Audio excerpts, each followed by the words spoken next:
நம்மள நிறைய பேர் புதுசா பைக் வாங்கணும்னா பைக் மேல ஒரு அளவு கடந்த லவ் இருக்கும். ஸோ வண்டி யாராச்சும் கேட்டா ஃபர்ஸ்ட் சர்வீஸ் முடியிற வரைக்கும் தரமாட்டோம் அப்படின்னு சொல்லுவோம். அண்ட் வண்டி எங்கேயாச்சும் பார்க் பண்ணியிருக்கையில யாராச்சும் வந்து தொட்டுட்டா போதும், மோதிர கையில டேங்க்ல ஸ்கிராச் பண்ணுகிற இந்த மாதிரி நம்ம வந்து சொல்லுவோம். அதுக்கப்புறமேல் வந்து பாத்தீங்க அப்படின்னா நம்மளோட வண்டி மேல திடீர்னு வந்து லவ் வந்து கொஞ்சம் கொஞ்சமா குறைய ஆரம்பிக்கும். ஸோ அதுக்கப்புறமேல் நம்ம என்ன பண்ணுவோம் அப்படின்னு பாத்தீங்கன்னா வண்டி அவ்வளோ பெருசா கண்டுக்க மாட்டோம். அப்புறமேல் திடீர்னு வந்து பாத்தீங்க அப்படின்னா நம்மளோட வண்டி மேல எங்க இருந்தாச்சும் ஒரு லவ் வரும். ஸோ அந்த மாதிரி ஒரு சம்பவத்தை தான் இன்னைக்கு நம்ம இந்த வீடியோல வந்து பார்க்க போறோம். ஸோ இது வரைக்கும் நீங்க நம்மளோட சேனலை வந்து சப்ஸ்கிரைப் பண்ணலன்னா சப்ஸ்கிரைப் பண்ணிக்கோங்க, கூடவே பெல் பட்டனையும் கிளிக் பண்ணிக்கோங்க. ஸோ ஆரம்பிக்கலாமா?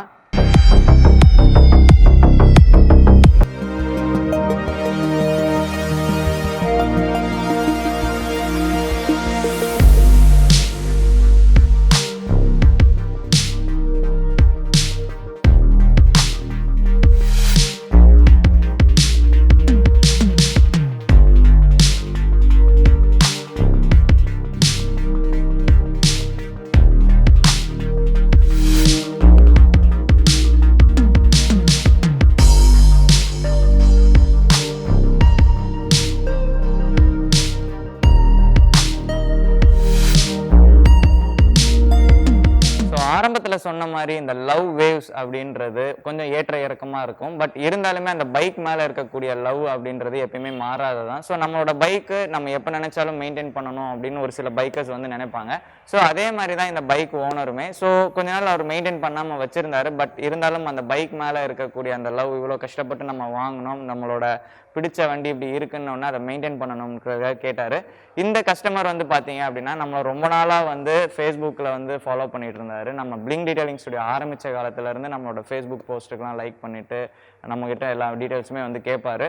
ஒரு நாள் திடீர்னு எனக்கு வந்து என்னோட வண்டியை வந்து மெயின்டைன் பண்ணணும்னு ஃபோட்டோ அனுப்பிச்சிருந்தாரு.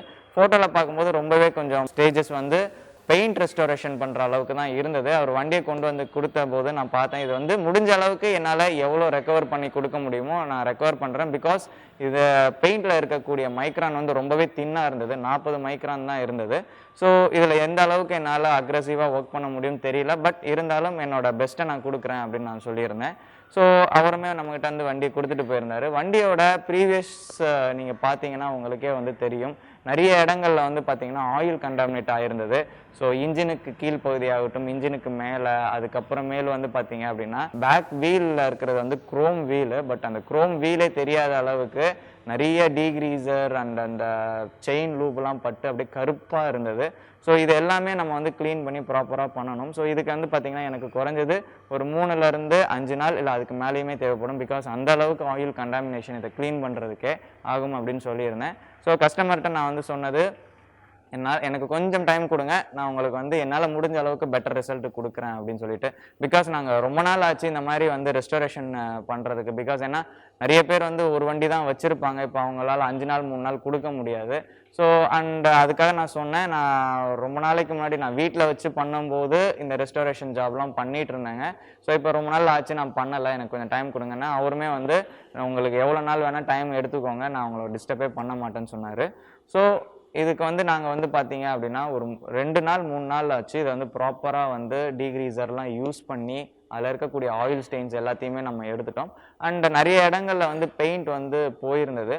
ஸோ அவர் வந்து பார்த்தீங்க அப்படின்னா முடிஞ்சால் ஒரு பெயிண்ட் டச்சப் பண்ணுங்க அப்படின்னாரு. ஸோ கொஞ்சம் ஆக்வர்டாக இருக்கும் நம்ம பெயிண்ட் டச்சப் பண்ணால், நான் முடிஞ்ச அளவுக்கு என்ன பண்ண முடியும்னு பார்க்குறேன்னு சொல்லிட்டு என்னால் முடிஞ்ச அளவுக்கு ஒரு பெயிண்ட் டச்சப் பண்ணி அந்த ஒரு பிளாக் லுக்கை வந்து நம்ம எடுத்துகிட்டு வந்துட்டோம். ஸோ வண்டியோட ஃபைனல் ரிசல்ட் வந்து பார்த்திங்கன்னா ரொம்பவே நல்லாவே வந்திருந்தது. ஸோ சில டீட்டெயிலிங் டெக்னிக்ஸ் எல்லாம் யூஸ் பண்ணி நாங்கள் வந்து இதை வந்து ரெக்கவர் பண்ணியிருந்தோம். ஸோ இது வந்து பார்த்திங்கன்னா பவர் ஆஃப் டீட்டெயிலிங் அப்படின்னே சொல்லலாம். ஸோ நிறைய பேர் வந்து இந்த மாதிரி கண்டிஷன் ஆயிடுச்சு அப்படின்னா இதை வந்து பெயிண்ட் தான் அடிக்கணும் அப்படின்ற மாதிரியுமே வந்து சொல்லுவாங்க. பட் இதில் ரொம்பவே பெயிண்ட் தின்னாக இருந்தனால நானுமே அவருக்கு வந்து பெயிண்ட் ரெஸ்டோரேஷன் வந்து சஜஸ்ட் பண்ணேன். பட் இன்னொரு விஷயம் என்னன்னு பார்த்தீங்க அப்படின்னா இந்த வண்டியோட மட்கார்ட்லாம் ஓவராக ரஸ்ட் ஆகி ஓட்டையாக ஆயிடுச்சு.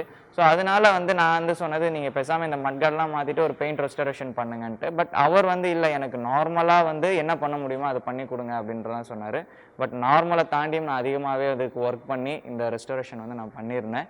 அண்ட் எனக்குமே வந்து இதோட ரிசல்ட் ரொம்பவே பிடிச்சிருந்துச்சு. நீங்கள் வந்து வீடியோவில் பார்த்தீங்கன்னா உங்களுக்கே தெரியும் வண்டியோட ரிஃப்ளெக்ஷன் எந்த அளவுக்கு நல்லா வந்திருக்குன்ட்டு. பட் ரொம்பவே வந்து கஷ்டமான விஷயங்கள் அப்படின்னு பார்த்தீங்கன்னா இதில் கொஞ்சம் டீப் ஸ்க்ராச்சஸ் இருந்துச்சு. அதை தான் நம்மளால் ஒன்றுமே பண்ண முடியல, பெயிண்ட்டே போயிடுச்சு. அதை மட்டும் தான் என்னோட ஒரு குறையாக வந்து நான் நினச்சேன். மற்றபடி வந்து பார்த்தீங்கன்னா பெயிண்ட் வந்து ரொம்பவே ஷைன் அண்ட் கிளாஸ் வந்து டெப்த்தெல்லாம் வந்து நல்லாவே வந்துருச்சு. ஸோ கொஞ்சம் கஷ்டப்பட்டு தான் இந்த ரிசல்ட்டை வந்து நான் கொண்டு வந்தேன். இந்த இடத்துல வந்து சொல்கிறது, பைக்கர்ஸ் நிறைய பேர் வந்து நம்ம பார்க் பண்ணுற இடங்கள்ல மிச்சவங்க வந்து நம்ம பைக் மேலே நம்மளுக்கு அக்கறை இருக்கும். பட் அவங்களுக்கு வந்து நம்ம பைக் மேலேயும் அக்கறை இருக்காது, அவங்க பைக் மேலேயும் அக்கறை இருக்காது. சாய்ச்சி விட்டுருவாங்க. அந்த மாதிரி சாய்ச்சி விடுறதுனால உங்களுக்கு டேங்க்லலாம் வந்து கோடு விழுகிறது, பெயிண்டே போகும். அந்த மாதிரி தான் இந்த வண்டியிலையுமே வந்து இன்னொரு பைக் வந்து சாய்ச்சி அவங்களோட ஹேண்டில் பார் பட்டு பெயிண்ட் வந்துருந்துச்சு. ஸோ பைக்கர்ஸுக்கு நம்ம சஜஸ்ட் பண்ணுறது, கண்டிப்பாக வந்து நீங்கள் வண்டி வாங்கும்போது உங்களால் முடிஞ்சால் பிபிஎஃப் வந்து ப்ரொடெக்ட் பண்ணுங்கள். அப்படி இல்லைனா உங்களோட பைக்கை வந்து இந்த மாதிரி ஜந்துக்கள்கிட்ட இருந்து கொஞ்சம் பத்திரமா வந்து பாதுகாத்துக்கோங்கன்றதை நம்ம வந்து சொல்கிறோம். அண்ட் இந்த வண்டியோட அவுட்புட் எப்படி இருக்குது அப்படின்றத பார்த்துட்டு கமெண்ட்டில் வந்து சொல்லுங்கள். பிடிச்சிருந்துச்சுன்னா லைக் பண்ணுங்கள், உங்கள் ஃப்ரெண்ட்ஸுக்குமே வந்து ஷேர் பண்ணுங்கள். ஸோ சினிமேட்டிக் பார்த்துட்டு வாங்க, இன்னும் கொஞ்சம் உங்கள்கிட்ட பேசணும்.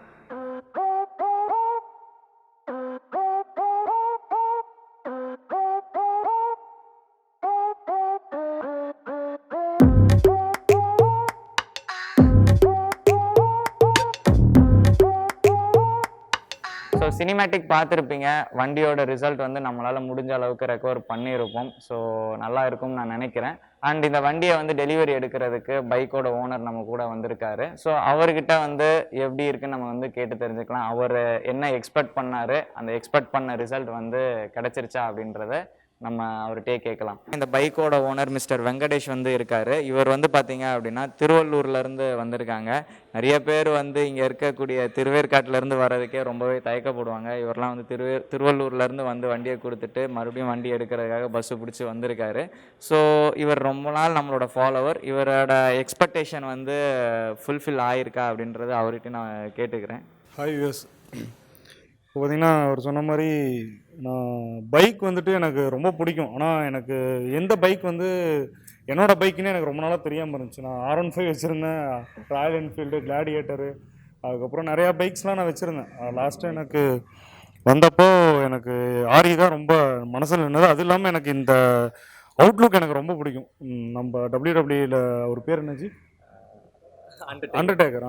அண்டர்டேக்கர் வச்சுருக்க மாதிரி எனக்கு இந்த லுக் எனக்கு ரொம்ப பிடிக்கும். அதனால் இந்த பைக் இருக்குல்ல, எனக்கு அமௌண்ட் அதிகமாக இல்லை, அதனால் நான் செகண்ட் ஹேண்டில் தான் எடுத்துட்டு நான் இது பார்த்தீங்கன்னா 2018 எடுத்துகிட்டு அதுக்கப்புறம் எனக்கு சரியாக டைம் கிடைக்கல. சரி பண்ணணும், நல்லா பண்ணணுன்ட்டு அப்புறம் இவர் தான் சாரை தான் நான் வந்து ஃபாலோ பண்ணிகிட்டே இருந்தேன். எனக்கு இது ரைட் டைமாக இருந்தது. அதனால தான் ஏன்னா அவர் கேட்ட டைமை நான் கொடுத்துட்டு ஓரளவுக்கு என்னால் இப்போ எந்த அளவுக்கு முடியுமோ அந்த அளவுக்கு வந்துட்டு நம்ம ஜஸ்ட்டு அவுட்லுக் எடுத்துகிட்டு வந்தாலும் அதுக்கப்புறம் என்னென்ன பார்ட்ஸ்லாம் டேமேஜ் இருக்கோ அதை வந்து பண்ணிக்கலான்ட்டு தான் அந்த ஒரு ஐடியாவில் தான் நான் வந்து சார்கிட்ட கொடுத்தேன். ஆனால் சும்மா சொல்லக்கூடாதுங்க, செம்மையாக பண்ணியிருக்காரு. இப்போ வந்து நான் ப்ரீவியஸ் வந்து போட்டிருப்பாருன்னு நினைக்கிறேன், எனக்கு தெரில ஒரு இதோட ஃபஸ்ட்டு கண்டிஷன் எப்படி இருக்குன்ட்டு. ஆனால் இப்போ வந்து என்னோடய பைக்கில் என் மூஞ்சி தெரியும்னு நினைக்கிறேன். நீங்கள் பார்த்தீங்கன்னா அந்தளவுக்கு செம்மையாக பண்ணியிருக்காரு. அவர் சொன்ன மாதிரி மைக்ரான் வந்து ரொம்ப கம்மியாக தான் இருந்தது. ஆக்சுவலாக 40 மைக்ரான்லாம் இந்த அவுட்புட் கொண்டு வரதுங்கிறது எனக்கே கொஞ்சம் சாத்தியமில்லாத விஷயமாக தான் இருந்தது. ஆனால் பட் பக்காவாக பண்ணியிருக்காரு. நீங்கள் ஒவ்வொரு அதாவது டீப்பாக நீங்கள் ஒவ்வொரு பைக் லவர்ஸ்க்கு மட்டும்தான் அது தெரியும். அதாவது இந்த இடத்துல எனக்கு இந்த பர்டிகுலர் பார்ட்டில் வந்து எனக்கு ஸ்க்ராட்ச் விழுந்துருச்சு, அது போச்சுன்னா நல்லாயிருக்கும். ஆனால் வெளியே இருக்கிறவங்களுக்கு பார்த்தீங்கன்னா ஏன்னா இதுக்கெல்லாம் போயிட்டு இவ்வளோ மெனக்கறானே அப்படின்னு அதெல்லாம் கிடையாது. அவங்களுக்கு மட்டும்தான் அதோட அருமை என்னன்னு தெரியும். நான் அது மாதிரி வந்து நான் செக் பண்ணேன், எந்தெந்த இடத்துல நான் ஃபீல் பண்ணணும் அந்தந்த இடத்துலலாம் வேறு லெவலில் ஒர்க் பண்ணியிருக்காங்க அவங்க. சீரியஸாக சொல்கிறேன், நான் இவ்வளோ நாள் அந்த 1.5 வருஷம் அந்த ஃபாலோ பண்ணதுக்கான ரிசல்ட் எனக்கு பக்காவாக கிடச்சிருக்கு. ஆனால் இத்தனைக்கும் அவ்வளோக்கான அமௌண்ட் ஸ்பெண்ட் பண்ணல. என்ன பாலிஷிங் என்ன டீட்டெயிலிங்க்கு நான் அமௌண்ட் கொடுக்கணுமோ அதான் கொடுத்துருக்கேன். ஆனால் இவர் வந்துட்டு டபுள் மடங்கு ட்ரிபிள் மடங்கு ஒர்க் பண்ணியிருக்காரு, நல்லா பண்ணியிருக்காரு. நீங்கள் உங்களுக்கு சந்தேகமாக இருந்தால் உங்களோட பைக் எடுத்துகிட்டு வாங்க, கண்டிப்பாக சார்கிட்ட கொடுங்க. அதை வந்து புது பைக்கை மாற்றி தந்துடுவார். புதுசாக நீங்கள் 1.5 லட்சம் 2 லட்சம் செலவு பண்ண தேவை, நம்ம பைக்கையே நம்ம ரீஸ்டோர் பண்ணலாம். ரொம்ப நன்றி. ஓரளவு ரொம்பவே மிகையாக சொல்லியிருக்காரு. என்னால் முடிஞ்ச ஒர்க் வந்து நான் ரெஸ்டோரேஷன் பண்ணியிருக்கேன். பிகாஸ் ரொம்ப வண்டி ஒஸ்ட்டாக இருந்துச்சு அப்படின்னா நான் வந்து இந்த அளவுக்கு செலவு பண்ணாதீங்க, நான் அதுக்குண்டான வந்து சஜஷன் கொடுப்பேன். பட் இந்த ஒர்க் வந்து ஓரளவு என்னால் கொண்டு வர முடியும்னு நினச்சேன். பட் அவர்கிட்ட முன்னாடியே சொன்னேன், என்னால் முடிஞ்ச அளவுக்கு கொடுக்குறேன். பட் எக்ஸ்பெக்ட் பண்ணாதீங்கன்றதை நான் வந்து சொல்லிட்டேன். பிகாஸ் ஏன்னா நம்ம ஒரு எக்ஸ்பெக்டேஷன் அவங்ககிட்ட கொடுத்தோம்னா அவங்க இன்னும் கொஞ்சம் பியாண்ட் த லெவல் வந்து திங்க் பண்ணியிருப்பாங்க. நான் அதனால் வந்து என்னால் முடிஞ்ச அளவுக்கு கொண்டு வரேன்னு சொன்னேன். அண்ட் ஃபைனல் அவுட்புட் வந்ததுக்கப்புறம் அவர்கிட்ட நான் கால் பண்ணி சொன்னேன், உங்களோட வண்டி ரொம்பவே நல்லா வந்திருக்கு, நீங்கள் வந்து பாருங்கள் அப்படின்னு சொல்லிட்டு. அவர் வந்து பார்த்த உடனே ரொம்பவே நல்லா இருக்குது அப்படின்னு சொல்லியிருந்தாங்க. ஸோ நம்ம என்ன நம்மளால் முடிஞ்ச ஹார்ட் ஒர்க் பண்ண முடியுமோ நான் ஹார்ட் ஒர்க் பண்ணி இந்த வண்டி பண்ணி கொடுத்துருக்கேன். பிகாஸ் இது வந்து எனக்கு எவ்வளோ நாள் ஸ்பெண்ட் பண்ணேன், எவ்வளோ மெட்டீரியல் ஸ்பெண்ட் பண்ணேன்றது முக்கியம் இல்லாத விஷயம்தான். பிகாஸ் எனக்கு இந்த விஷயம் பிடிச்சனால தான் நான் ஒன்று விஷயத்தையுமே பார்த்து அது வந்து பிடிச்சிருந்தேன். நான் இந்த ஃபீல்டுக்குள்ளே வந்ததுக்கு காரணமே இந்த பைக்கெல்லாம் ரெஸ்டோரேஷன் பண்ணுறது எனக்கு நார்மலாகவே வந்து பிடிக்கும். ஸோ எனக்கு பிடிச்ச வேலைன்றனால நான் இன்னும் கொஞ்சம் பிடிச்சி பண்ணினேன். ஸோ ரொம்ப நாள் கழித்து ஒரு ரெஸ்டோரேஷன் ஒர்க்கு ரொம்பவே நல்லாவே வந்திருக்கு. இந்த வீடியோ கண்டிப்பாக உங்களுக்கு பிடிச்சிருக்கும்னு நினைக்கிறேன். பிடிச்சிருந்துச்சு அப்படின்னா லைக் பண்ணுங்கள். உங்கள் ஃப்ரெண்ட்ஸும் யாராச்சும் பைக் ரெஸ்டோரேஷன் இல்லை பைக் மெயின்டைன் பண்ணணும் அப்படின்னா நம்மளோட சேனலை வந்து அவங்களுக்கு வந்து சஜஸ்ட் பண்ணுங்கள், ஷேர் பண்ணுங்கள். அண்ட் கூடவே பெல் பட்டனையும் கிளிக் பண்ணிக்கோங்க. மீண்டும் வேறு ஒரு வீடியோவில் சந்திக்கும் வரை நான் உங்கள் Sathish from the bling detailing studio. நன்றி, வணக்கம்.